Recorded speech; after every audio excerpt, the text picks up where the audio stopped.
রাজশাহীতে দ্বিতীয় দফা জানাজা অনুষ্ঠিত হয়েছে রাজধানীর উত্তরায় বিধ্বস্ত যুদ্ধ বিমানের পাইলট তৌকির ইসলাম সাগরের। এর আগে তৌকিরের লাশ রাজশাহী উপশহরের বাড়িতে পৌঁছালে কান্নায় ভেঙে পড়েন স্বজনরা। দুপুরে কুর্মিটোলায় ঢাকা সেনানিবাসে অনুষ্ঠিত হয়েছে প্রথম জানাজা। এতে স্বরাষ্ট্র উপদেষ্টা, সেনা, বিমান ও নৌবাহিনীর প্রধানগণ, ঊর্ধ্বতন সামরিক কর্মকর্তারা অংশ নেন। ওয়ালিউল্লাহ অলির ডেস্ক রিপোর্ট।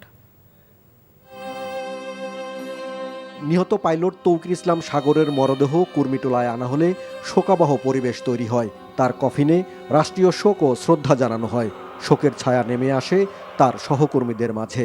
স্বরাষ্ট্র উপদেষ্টা, সেনাবাহিনী প্রধান, নৌবাহিনী প্রধান, বিমান বাহিনী প্রধান সহ নিহতের পরিবারের সদস্যরা উপস্থিত ছিলেন।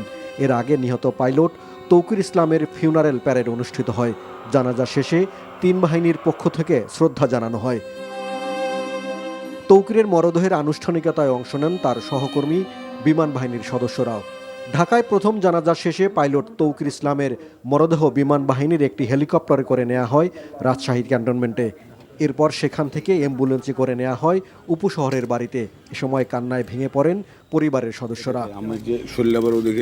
এরপর জানাজার জন্য মরদেহ নেওয়া হয় জেলা মুক্তিযুদ্ধ স্মৃতি স্টেডিয়ামে। সেখানে আর এক দফা জানাজা অনুষ্ঠিত হয়।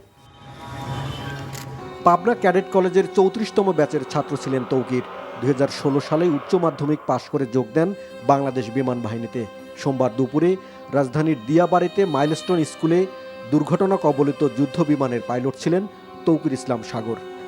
ওয়ালিউল্লাহ অলি, এনটিভি নিউজ ডেস্ক।